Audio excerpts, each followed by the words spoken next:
नमस्कार dear students, video पर आप सभी छात्रों का स्वागत है। आज का वीडियो आप सभी छात्रों के लिए काफ़ी ज़्यादा इंपॉर्टेंट होने वाला है, क्योंकि यहाँ पर मत्स्य यूनिवर्सिटी के द्वारा एक नोटिस जारी हुआ है। साथ ही में काफ़ी छात्रों के लगातार कमेंट आ रहे हैं कि सर जो बीए का रिजल्ट है, फर्स्ट सेमेस्टर का बीए का रिजल्ट है वो कब तक आएगा, सेकंड सेमेस्टर के जो एग्ज़ाम है वो कब तक होंगे, सेकंड सेमेस्टर का जो सेशन है वो कब से स्टार्ट होगा, साथ ही में जो सेकंड सेमेस्टर के लिए जो पैटर्न रहेगा वो किस तरीके से रहेगा। जैसे इस बार आपका फर्स्ट सेमेस्टर में आप सभी छात्रों को पता भी है कि आपके जो एग्ज़ाम हुए हैं, एग्ज़ाम आपके ऑब्जेक्टिव यानी कि एमसीक्यू मेथड से हुए हैं।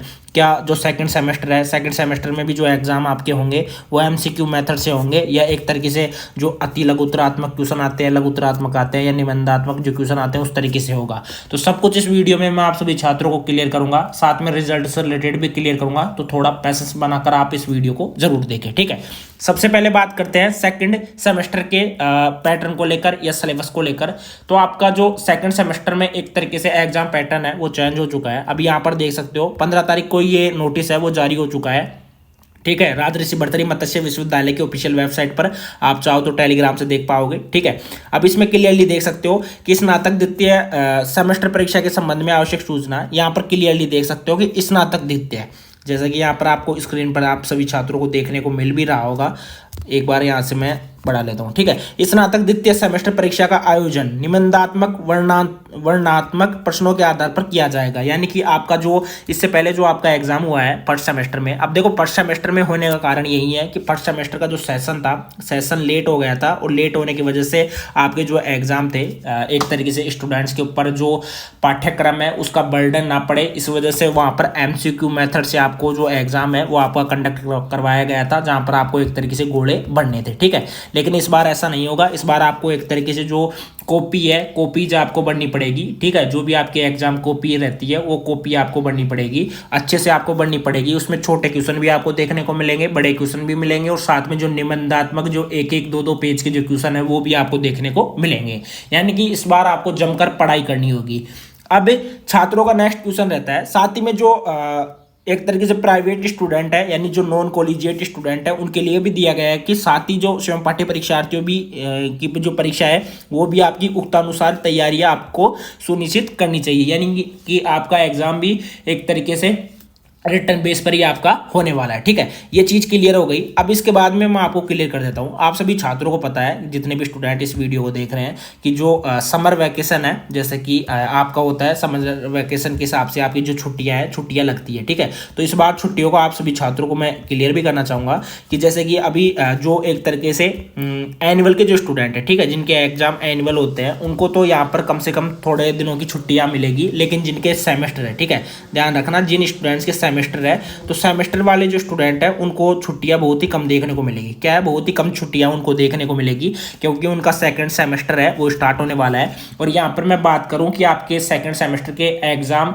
कब तक हो सकते हैं, तो देखो मैं मानकर चलूंगा कि अगस्त या सितंबर तक, अगस्त या आपका जो सितंबर रहेगा, सितंबर तक आपके जो एग्जाम है, ठीक है, सितंबर तक जो आपके एग्जाम है वो स्टार्ट हो जाएंगे। और उसका कारण यही है, उसका कारण यही है, सितंबर तक आपका एग्जाम होने का कारण यही है कि आपका जो सेशन है, सेशन लेट हो गया था, लेट होने की वजह से आपके एग्जाम है वो अगस्त सितंबर तक होंगे। अब बैक से रिलेटेड काफ़ी छात्रों के कमेंट भी रहते हैं, वो कमेंट भी मैं क्लियर कर देता हूँ। देखो उसमें क्या रहता है, उसमें आपको जैसे पीपी आपको ROM देखने को मिलेगा, साथ ही में आपको PROM देखने को मिलेगा, साथ ही में आपको FP रोम देखने को मिलेगा, ठीक है। अब इनका क्या मीन रहता है वो मैं आपको क्लियर कर देता हूँ। देखो इसका मतलब होता है पास प्रमोटेड, ठीक है, इसका अर्थ होता है पास प्रमोटेड, इसका अर्थ होता है बैक प्रमोटेड, ठीक है।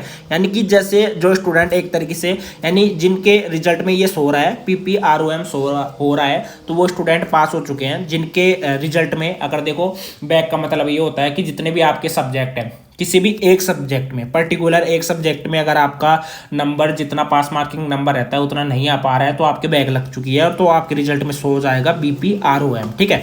साथ ही में यहाँ पर एक आपको सो जाएगा फेल पी रोम। ठीक है, अगर आपके अलग अलग सब्जेक्ट में या आपने एग्जाम भी वगैरह नहीं दिया है तो आपको फेल का सामना है वो भी आपको करना पड़ सकता है। तो ये चीज़ें आप सभी छात्र ध्यान रखना। ठीक है, ये चीज़ आपकी क्लियर होगी। अब इसके बाद में जो आपके एग्जाम होते हैं, देखो एग्जाम में आपके नंबर किस तरीके से जुड़ते हैं, काफ़ी छात्रों के मन में डाउट रहता है। वो डाउट आज के इस वीडियो में आप सभी छात्रों का क्लियर हो जाएगा।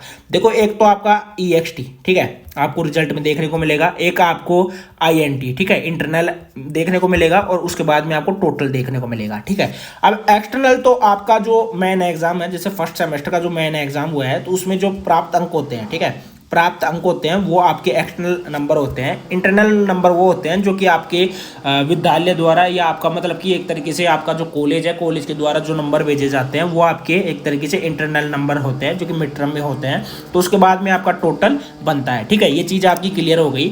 साथ ही में अगर किसी के बैग लग जाती है, अगर किसी के फर्स्ट सेमेस्टर में बैग लग रही है तो उसका जो एग्जाम है वो आपका थर्ड सेमेस्टर में होगा। कब होगा? उसका एग्जाम थर्ड सेमेस्टर में होगा। ये चीज़ ध्यान रखना। अभी जैसे आपका ये सेशन खत्म हो जाएगा, ये सेशन खत्म होने के बाद में जो आपका थर्ड सेमेस्टर होगा, थर्ड सेमेस्टर के एग्जाम है उनके साथ में ही आपका जो एक तरीके से एग्जाम है बैग का वो होने वाला है। लेकिन जो उनके फोरम है, बैग फोरम का ध्यान रखना। बैग फोरम के लिए यूनिवर्सिटी के ऊपर नोटिस आ जाएगा और ये नोटिस को ध्यान रखना। उन नोटिस के आधार पर आप जो फोरम है वो आसानी से भर सकते हो। उसमें किसी भी प्रकार की जो दिक्कत है वो आपको झेलनी नहीं पड़ेगी। ठीक है, जितनी भी चीजें थी वो मैंने बिल्कुल आप सभी छात्रों को क्लियर कर दी है। आपका एग्जाम पैटर्न चेंज हो चुका है, सब्जेक्ट आपके चेंज हो चुके हैं। उस सब्जेक्ट की लिस्ट है आपको जल्दी मिल जाएगी टेलीग्राम के माध्यम से, तो आप टेलीग्राम को ज्वाइन कर लेना। टेलीग्राम का जो लिंक है वो मैंने डिस्क्रिप्शन बॉक्स में दे रखा है, तो सभी छात्र एक बार टेलीग्राम है वो जरूर ज्वाइन कर लेना, क्योंकि उस पर और भी जो अच्छी अच्छी अपडेट है वो आप सभी छात्रों को देखने को मिलती है। और इस बार भी सेकंड सेमेस्टर में भी आपका मिड टर्म एग्जाम होगा, ये ध्यान रखना। साथ में आपका सेमेस्टर भी होगा, आपके प्रैक्टिकल भी होंगे। ये सब कुछ एक तरीके से रेगुलर आपका चलता रहेगा। ठीक है, और साथ ही में काफ़ी छात्रों को ये भी डाउट रहता है कि सर हम मतलब कि इस सेमेस्टर के आधार पर अगर हम फर्स्ट ईयर पास कर लेते हैं तो फर्स्ट ईयर के बाद में क्या दूसरी कॉलेज में चेंज कर पाएंगे? तो आपको मैं क्लियर करना चाहूँगा, हाँ बिल्कुल आप चेंज कर सकते हो। किसी दूसरी कॉलेज में अगर आपको एडमिशन लेना है तो आप एडमिशन ले सकते हो, उसमें किसी भी प्रकार की कोई दिक्कत नहीं रहेगी। लेकिन एक यहाँ पर शर्त रहती है। ठीक है, एक शर्त रहती है, शर्त यही रहती है आपकी कि आपकी जो कॉलेज है, ठीक है, जो आपको दूसरी कॉलेज देखने को मिलेगी या दूसरी कॉलेज आपको मिलेगी वो कॉलेज भी एक तरीके से सेमेस्टर वाइज ही होनी चाहिए। ठीक है, सेमेस्टर वाइज ही आपकी वहाँ पर अगर आप BSc कर रहे हो तो BSc भी आपकी सेमेस्टर वाइज होगी। अगर आप BA कर रहे हो तो BA भी आपकी सेमेस्टर वाइज होगी। अगर आप BCom कर रहे हो तो BCom भी आपकी सेमेस्टर वाइज रहेगी। ठीक है, जितने भी डाउट थे आपके क्लियर हो गए होंगे आई होप।